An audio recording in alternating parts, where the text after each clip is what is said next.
नमस्कार प्रेक्षकांनो. आजच्या एपिसोडमध्ये इथे अर्णव ईश्वरी दोघेजण घरी जायला निघालेले असतात.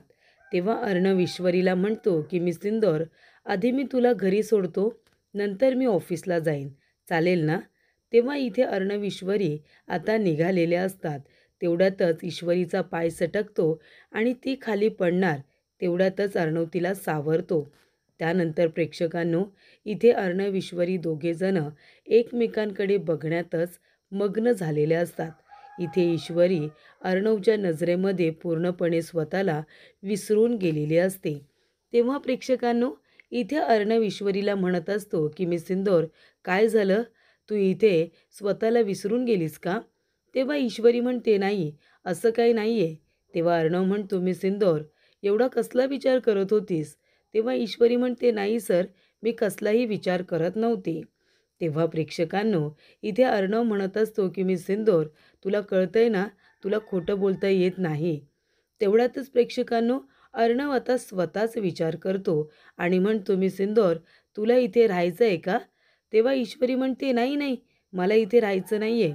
तेव्हा अर्णव म्हणतो, मी सिंदोर, हे बघ, तू इथे अजिबात तुझ्या मनामध्ये काही ठेवू नकोस. तू बऱ्याच दिवसानंतर तुझ्या घरी आलीस, तुझ्या आई-वडिलांकडे. तुला जर त्यांच्याबरोबर राहावंसं वाटत असेल, तर त्याच्यामध्ये हरकत काय आहे? तू इथे राहिलीस तरीसुद्धा मला काही प्रॉब्लेम नाही आहे. तेव्हा इथे ईश्वरी म्हणते, सर, मला इथे नाही राहायचं आहे. तेव्हा अर्णव म्हणतो, का पण? तुला का इथे राहायचं नाही आहे? मी सिंदोर, इतक्या दिवसानंतर तू तुझ्या आई-वडिलांकडे आली आहेस. तुला त्यांच्याबरोबर वेळ घालवावासा वाटत असेल ना? त्यांच्याबरोबर तुला राहावंसं वाटत असेल तर तू राहू शकतेस, माझी काही हरकत नाही आहे. तेव्हा ईश्वरी म्हणते, सर, मला नाही राहायचं इथे, तुम्ही का माझ्या मागे पडलात? तेव्हा इथे अर्णव म्हणतो, अगं तुला राहायचं असेल म्हणून विचारतोय मी. तेव्हा ईश्वरी म्हणते, सर, मला खरं खरं सांगा, तुम्हाला माझा त्रास होतोय म्हणून तुम्ही मला इथे जबरदस्तीने राहायला सांगताय का? तुम्हाला कंटाळा आलाय माझा? तेव्हा अर्णव म्हणतो, मी सिंदोर, हे काय बोलतेस तू? Are you out of your mind? अगं तुला तुझ्या घरी राहावंसं वाटत असेल तुझ्या आईवडिलांबरोबर आणि तुला वाटत असेल की मला काही प्रॉब्लेम आहे म्हणून मी स्वतःहून तुला सांगतोय की इथे तुझ्या आईवडिलांबरोबर राहा म्हणून, तर तू मलाच ब्लेम करतेस. तेव्हा इथे ईश्वरी आता गप्पच बसते. तेव्हा अर्णव म्हणतो, मी सिंदोर, काय झालं, पण तुला इथे राहायचं का नाही आहे? तेव्हा इथे ईश्वरी गप्पच बसते. तेव्हा अर्णव म्हणतो, पण तुला माझी काळजी तर दिसतच नाही आहे. तुला प्रत्येक वेळेला मला ब्लेम करायचं आहे आणि माझ्याबरोबर तुला कुठलं ना कुठलं कारण काढून भांडत राहायचं आहे, नाही का? तेव्हा इथे अर्णव आता म्हणत असतो की तुला फक्त माझ्याबरोबर भांडण्यासाठी कारणच हवं आहे. तेव्हा इथे अर्णव म्हणतो, सांग ना, का नाही राहायचं आहे तुला तुझ्या आईवडिलांबरोबर? तेव्हा प्रेक्षकांनो, इथे ईश्वरी आता गप्पच बसते आणि म्हणत असते की हो, अर्णव सर तर मला इथे माझ्या आईवडिलांबरोबर राहायला सांगतायत, मग मलाच का राहायचं नाही आहे त्यांच्याकडे? तेव्हा अर्णव म्हणतो, मी सिंदूर, काय झालं, कसला विचार करतेस आता? तेव्हा ईश्वरी म्हणते, नाही सर, कसला विचार करत नाही आहे. तेव्हा इथे अर्णव आता म्हणतो, ठीक आहे, चल आपण निघूया. तेवढ्यातच तो आपला मोबाईल शोधायला लागतो. ईश्वरी म्हणते, काय झालं सर? तेव्हा अर्णव म्हणतो, काही नाही, माझा मोबाईल आतमध्ये राहायला वाटतं, थांब मी घेऊन येतो. तेव्हा ईश्वरी म्हणते, नाही, मी पण येते, थांबा. तेव्हा अर्णव म्हणतो, हां, आत्या खाईल ना मला आतमध्ये? चल बरं, तू सुद्धा माझ्याबरोबर चल. त्यानंतर प्रेक्षकांनो, इथे आता सुप्रिया आणि संजय काका या दोघांचं बोलणं सुरू असतं. सुप्रिया म्हणत असते, अहो, अर्णव आपल्या ईश्वरीची किती काळजी घेतो ना, खंबीरपणे तिच्या पाठीशी उभा राहतो. त्यानंतर प्रेक्षकांनो, इथे आता सुप्रिया म्हणत असते की त्यावेळेला तुम्हीसुद्धा माझ्या पाठीशी खंबीरपणे उभा होतात. जर तुम्ही त्यावेळेला माझ्याबरोबर उभे राहिला नसतात ना, तर माझं आयुष्य तर उद्ध्वस्त झालं असतं. मी खरंच सांगते, त्यावेळेला माझी खूप बदनामी झाली होती. अहो, मी तिथे इंटरव्ह्यूला गेले होते. त्या बाईने मला खरोखर सांगितलं की मला तिथे नोकरी मिळेल म्हणून. तेव्हा मी तिथे गेले होते. गेटपाशी गेल्यानंतर इथे सुप्रिया वल्लरीला म्हणते, मी रमाकांत सरांना एका सत्कार सोहळ्यामध्ये भेटले होते. त्यांना मी माझ्या नोकरीबद्दल सांगितले. त्यांनीच मला इथे इंटरव्ह्यूला बोलावले. तेव्हा वल्लरीने सुप्रियाला केबिनमध्ये तर पाठवलेलं असतं, पण ती सिच्युएशन खूप विचित्र असते. तिथे रमाकांत काका आधीच गुंगीमध्ये असतात. कारण त्यांना फसवण्याचा सगळा प्लॅन हा वल्लरी आणि त्याचबरोबर रमाकांत काकांचे भाऊ यांनी सुरू केलेला असतो. तेव्हा प्रेक्षकांनो, इथे आता सुप्रिया म्हणत असते, पण त्यावेळेला माझी आणि त्याचबरोबर त्या भल्या माणसाची खूपच जास्त बदनामी झाली. त्यानंतर प्रेक्षकांनो, तिथे आता अर्णव ईश्वरी दोघेजण येतात. तेव्हा ईश्वरी म्हणते आई. तेव्हा सुप्रिया अर्णव आणि ईश्वरीला तिथे बघून खूपच जास्त घाबरते. या दोघांनी आपलं बोलणं ऐकलं की काय, असं आता सुप्रिया आणि संजय काकांना वाटतं. तेव्हा इथे सुप्रिया म्हणते, काय झालं इशू? तेव्हा इशू म्हणते, नाही गाई, काही नाही. अर्णव सरांचा मोबाईल इथे राहिला होता ना, तोच आम्ही घ्यायला आलो होतो. हा बघ, हा मोबाईल इथेच राहिला. तेव्हा इथे ईश्वरी म्हणते, बरं ठीक आहे, आम्ही जातो आता. असं म्हणून इथे ईश्वरी आता निघालेली असते. पण इथे सुप्रिया घाबरलेली असते. का आमचं बोलणं ऐकलं की काय? पण तसं काहीही घडलेलं नसतं. त्यानंतर प्रेक्षकांनो, इथे राकेश आता चहा पीत बसलेला असतो. तेव्हा अर्णव आता रूममधून बाहेरच आलेला नाहीये असं राकेशला वाटत असतो. तो म्हणतो, बिचारे अर्णव आणि ईश्वरी मला घाबरून रूममध्ये अजून बसून राहिलेत. इथे नागोबा कसा बिळामध्ये लपून राहतो, तसा इथे अर्णव बिळातून अजून बाहेरच येत नाहीये. पण आता मी माझ्या इंदोरी जिलेबीला मिस करतोय. सकाळपासून माझ्या इंदोरी जिलेबीला मी बघितलेलं सुद्धा नाहीये. त्यामुळे आता तिला बघण्याची खूप इच्छा झाली. कधी खाली येत आहेत काय माहिती. मला माझ्या इंदोरी जिलेबीला बघायचं आहे. त्यानंतर प्रेक्षकांनो, तिथे लावण्य आलेली असते. लावण्य येत्याने म्हणत असते, जीजू AR कुठे आहे? मला त्याच्याबरोबर महत्त्वाचं बोलायचं आहे. मला त्याच्याबरोबर जॉईंट व्हेंचरबद्दल बोलायचं आहे. AR कुठे आहे? तेव्हा राकेश म्हणतो की लावण्या, अगं अर्णव आहे ना आणि ईश्वरी दोघेजणं त्याच्या रूममध्येच आहेत. तुला माहिती आहे का लावण्या? तो त्याच्या रूममध्ये आहे. तेव्हा लावण्या म्हणते, ठीक आहे, मी जाऊन त्याला रूममध्येच भेटते. तेव्हा इथे राकेश म्हणत असतो, एक मिनिट लावण्या, अगं कसं आहे ना, अर्णव आणि ईश्वरी दोघेजणं सकाळपासून रूममधून बाहेरच आलेले नाही आहेत. अगं ते दोघेजणं अजूनही रूममध्येच आहेत. त्यांनी ब्रेकफास्टसुद्धा येऊन केलेला नाही आहे. त्याच्यामुळे तू जरा बघ हां, ते दोघेजणं आधी काय करतायत आणि मगच तू जरा आतमध्ये जा. तेव्हा इथे लावण्या म्हणत असते, पण मला जे काही बोलायचं आहे ते इथे AR बरोबर भेटूनच बोलावं लागेल ना? तेव्हा राकेश म्हणतो, हो हो, तुला भेटूनच बोलावं लागेल. म्हणून तर म्हणतोय ना की जा म्हणून वरती. तेव्हा इथे राकेश आता म्हणत असतो की चला, लावण्य आता वरती गेली आहे ना, म्हणजे ती त्या दोघांना खाली घेऊनच येईल. आता इथे अर्णवला खाली यावंच लागेल. त्यानंतर प्रेक्षकांनो, इथे राकेशला वाटत असतं की अर्णव ईश्वरी मला घाबरून रूममध्ये लपून बसलेले आहेत. पण तसं काही झालेलं नसतं. उलट ते दोघेजणं कुणाला काहीही न सांगता सकाळीच घरातून बाहेर पडलेले असतात. तेव्हा लावण्या अर्णवच्या रूममध्ये जाते. त्याला बघते, तो रूममध्ये नसतो. त्यानंतर लावण्या खाली येते आणि म्हणत असते की जीजू, तुम्ही तर म्हणाला होतात की AR आणि ती ईश्वरी मिडल क्लास मुलगी रूममध्ये आहेत म्हणून. पण ते दोघेजणं तर रूममध्ये नाही आहेत. कुठे गेलं AR? तेव्हा इथे लावण्य आता फोन करत असते. पण इथे अर्णव फोनसुद्धा उचलत नसतो. तेव्हा प्रेक्षकांनो, इथे आता राकेश म्हणत असतो की बघताय ना मामी, या ईश्वरी जी आहेत ना, आपल्या अर्णवला तालावरती नाचवत आहेत. तेव्हा इथे वल्लरी म्हणत असते, नाहीतर काय, जेव्हापासून ती मुलगी घरामध्ये आली आहे तेव्हापासून अर्णव फक्त तिच्या तालावरती नाचतोय. ती म्हणेल तेच, बाकी त्याचं कुणाकडे काही लक्ष नाही आहे. ती मिडल क्लास मुलगी काय एवढी त्याला आवडले काय माहिती. तेव्हा इथे राकेश म्हणत असतो, नाहीतर काय, कुठे लावण्या आणि कुठे ती मिडल क्लास मुलगी. पण तरीसुद्धा अर्णवचं लावण्याकडे लक्ष नाही आहे. तेव्हा प्रेक्षकांनो, लावण्य म्हणते, म्हणजे तुम्हाला काय म्हणायचं आहे? तेव्हा राकेश म्हणतो, बघ ना, म्हणजे आता तुझ्यासारखी स्मार्ट, सुंदर, इंटेलिजंट मुलगी ही अर्णवला शोभून दिसते की ती मिडल क्लास अनाडी मुलगी त्याला शोभून दिसते? सांग बरं. तूच छान वाटतेस ना त्याला. मग त्याने तुझ्यासारख्या मुलीला अटेन्शन दिलं पाहिजे की इथे त्या मिडल क्लास मुलीला. त्यानंतर प्रेक्षकांनो, इथे आता अर्णव आणि ईश्वरी दोघेजणं घरी आलेले असतात. तेव्हा ईश्वरी म्हणत असते की मुंबईमध्ये काय आता 12 महिने पाऊस असणार आहे की काय? तेव्हा प्रेक्षकांनो, इथे ईश्वरी म्हणत असते की सर, अजूनसुद्धा पाऊस गेलेला नाही आहे. पण चला आता आपण घरी आलो आहे. तेव्हा अर्णव म्हणतो, मी सिंदोर, पण तू अजूनही माझ्या एका प्रश्नाचं उत्तर दिलेलं नाही आहेस. तेव्हा इथे ईश्वरी म्हणते, कुठल्या? तेव्हा अर्णव म्हणतो, पण तू तुझ्या आईबाबांकडे का नाही थांबलीस? तेव्हा प्रेक्षकांनो ईश्वरी म्हणत असते, सर अजून तुमची सुई तिथेच अडकली आहे का? बास झालं आता, सोडा तो विषय. आता आलो ना आपण आपल्या घरी. तेव्हा इथे अर्णव म्हणत असतो, पण तरीसुद्धा मी सिंदूर, तू का नाही राहिलीस तिकडे? का तू इथे आलीस सांग बरं? तेव्हा इथे ईश्वरी म्हणते, सर तुम्ही काय म्हणाला होतात? आपण दोघेजण एक टीम आहोत.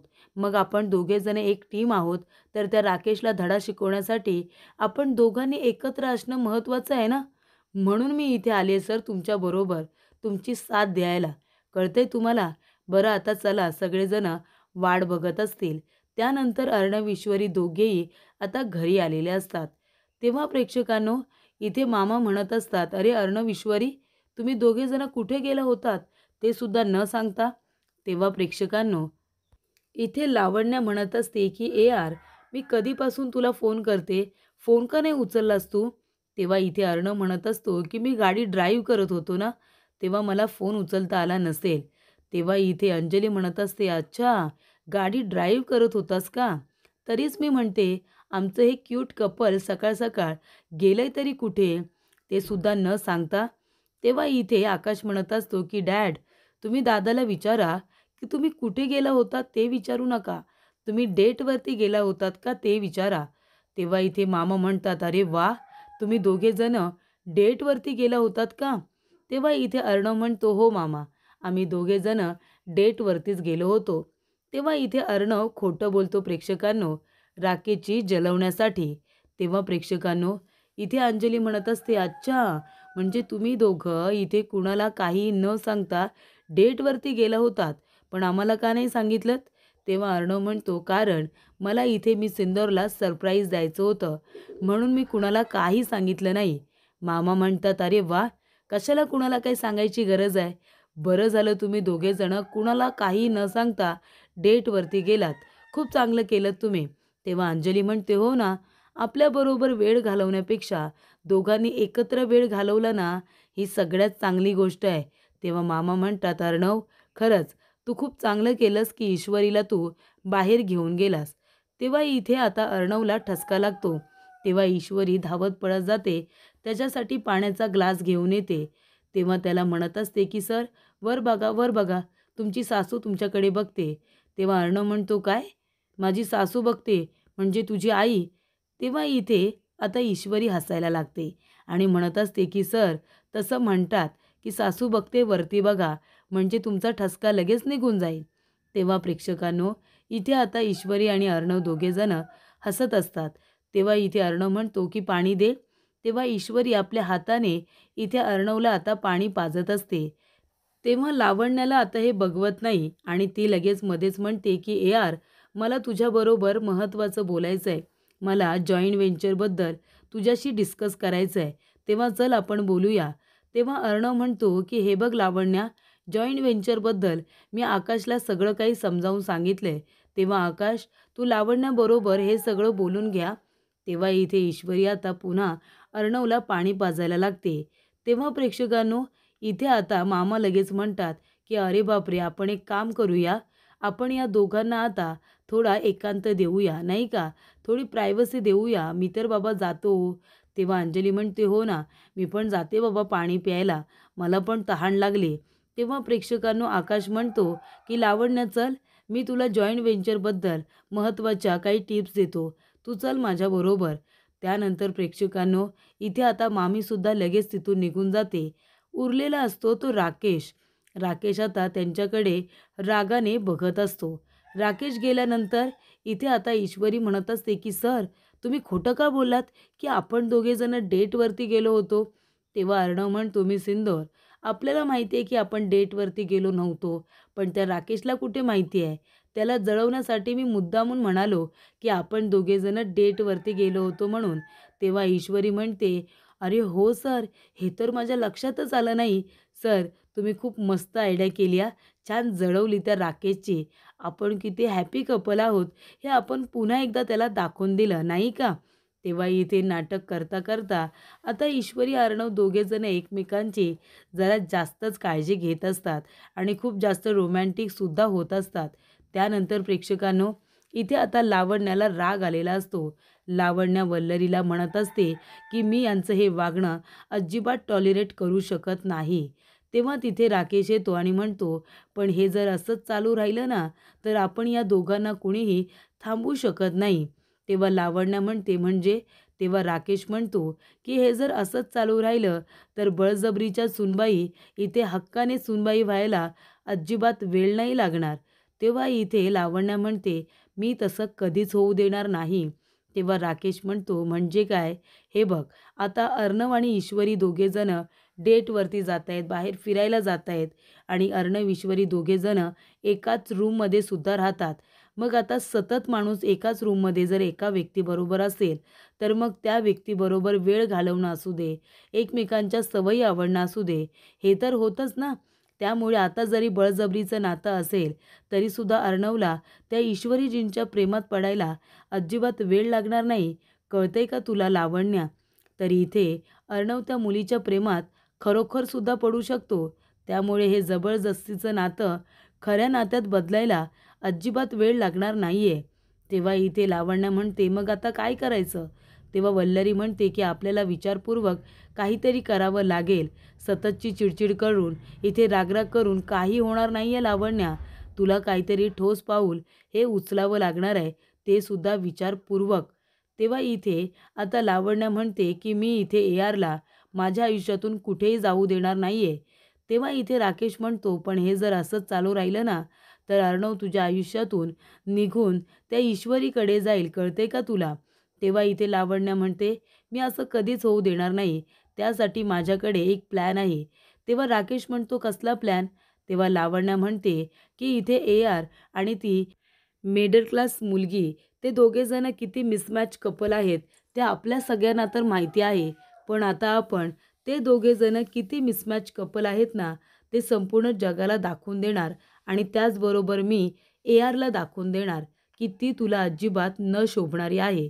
त्यामुळे त्या दोघांमध्ये नक्कीच वाद होतील आणि AR त्या मुलीला रूममधून बाहेर काढेल, असं आता लावण्याला वाटत असतं. अर्णवला भडकवण्याचा प्लॅन तिने केलेला असतो. तर इथे ईश्वरी अर्णवसाठी खूप छान असा पदार्थ बनवत असते. तेव्हा इथे अंजली म्हणते, अरे वा, काय बनतंय किचनमध्ये? काहीतरी एकदम छान बनतंय असं वाटतंय मला, टेस्टी टेस्टी. तेव्हा प्रेक्षकांनो, इथे आता ईश्वरी म्हणत असते की अर्णव सर डाएटच्या नावाखाली नुसतं ते बेचव काही ना काहीतरी खात राहतात. म्हणून मी विचार केला की त्यांच्यासाठी हेल्दी पण काहीतरी चविष्ट बनवूया. तेव्हा मी त्यांच्यासाठी हे सगळं बनवते. तेव्हा इथे अंजली म्हणत असते की लग्न कुठल्याही परिस्थितीत का होईना, पण आता तुमची गाडी रुळावरती येते. आता तुमचा संसार सुखाचा सुरू होतोय असं मला वाटतंय. तेव्हा इथे अंजली म्हणते की ईश्वरी, तुम्ही दोघेजणं डेटवरती गेला होतात ना? सांग बरं कुठे गेला होतात? तेव्हा इथे ईश्वरी आता गप्पच बसते. ती म्हणते, अरे देवा, आम्ही तर डेटवरती गेलोच नव्हतो. मग आता काय सांगायचं अंजली ताईंना? तेव्हा इथे अंजली म्हणत असते की ईश्वरी, आता भाव खाऊ नकोसा. हे बघ, मी तुझी नणंद जरी असले ना तरी आपण मैत्रिणी आहोत ना, आणि म्हणून तुला मैत्रिणीच्या अधिकाराने विचारते. सांग ना, कुठे गेला होतात तुम्ही डेटवर? तेव्हा इथे ईश्वरी म्हणते की आम्ही ना पाणीपुरी खायला गेलो होतो. पाणीपुरी. त्यानंतर प्रेक्षकांनो, इथे अर्णव आता कामाचं बोलायला मामाकडे आलेला असतो. तेव्हा मामा म्हणतात, अरे अर्णव, जाऊ दे ती फाईल. तू आधी इथे बस बरं आणि या मामाला सांग की तू ईश्वरीला पहिल्यांदाच डेटवरती घेऊन कुठे गेला होतास? कुठे गेला होतात तुम्ही डेटवरती? तेव्हा इथे अर्णव आता वल्लरीकडे बघतो आणि आपल्या मनामध्ये म्हणत असतो की मामा, खरंच सॉरी. इथे मी तुला आता सांगू शकत नाही आहे की मगाशी मी खोटं बोललो. मला आता तुझ्याबरोबर सुद्धा खोटंच बोलावं लागणार आहे. तेव्हा मामा म्हणतात, ए अर्णव, तू गप्प का बसलायस? हे बघ, मी आधीच मामा आहे. तेव्हा या मामाला पुन्हा एकदा मामा बनवू नकोस. सांग बरं, कुठे गेला होतास डेटवरती? तेव्हा इथे अर्णव म्हणतो, मी डेटवरती ना, मी एका रेस्टॉरंटमध्ये गेलो होतो. आता इथे अर्णवने सांगितलेलं असतं रेस्टॉरंट आणि ईश्वरीने सांगितलेलं असतं की आम्ही पाणीपुरी खायला एका ठेल्यावरती गेलो होतो. त्यानंतर प्रेक्षकांना पुढील भागामध्ये इथे अर्णव म्हणतो, मी सिंदूर, काय म्हणालीस तू? तू पाणीपुरी खायला गेली होतीस एका गाडीवरती? अगं, तुला इथे सात्विक फॅशनचा ओनर CEO त्याच्या बायकोला इथे रेस्टॉरंटमध्ये घेऊन न जाता एका गाडीवरती पाणीपुरी खायला घेऊन जाईल असं वाटलंच कसं तुला? म्हणजे तुला अर्णवराज शिर्के हा त्याच्या बायकोला पाणीपुरी खायला घेऊन जाईल असं सांगितलंस तू सगळ्यांना? तेव्हा इथे मी तुला एका रेस्टॉरंटमध्ये घेऊन गेलो असं का नाही सांगितलंस? तेव्हा ईश्वरी म्हणते, सर, जर मला पाणीपुरी खावीशी वाटते तर तुम्ही मला घेऊन जाणार नाही का? मग त्याच्यामध्ये मी काय चुकीचं बोलले? मी बरोबर तेच सांगितलं. तेव्हा अर्णव म्हणतो, की तुला मी पाणीपुरी खायला घेऊन जाईन असं का सांगितलंस तू? तेव्हा ती म्हणते, कारण मला ती आवडते. तेव्हा प्रेक्षकांनो, इथे आता अर्णव म्हणतो, ठीक आहे, मग सकाळी पाणीपुरी खा, दुपारी शेवपुरी खा आणि रात्री समोसा खा आणि मग झोपताना जिलेबी खा. हे सगळं खात राहा तू दिवसभरात हां. तेव्हा ईश्वरी म्हणते, सर, तुम्ही काही बोलू नका, हम इंदौर से है.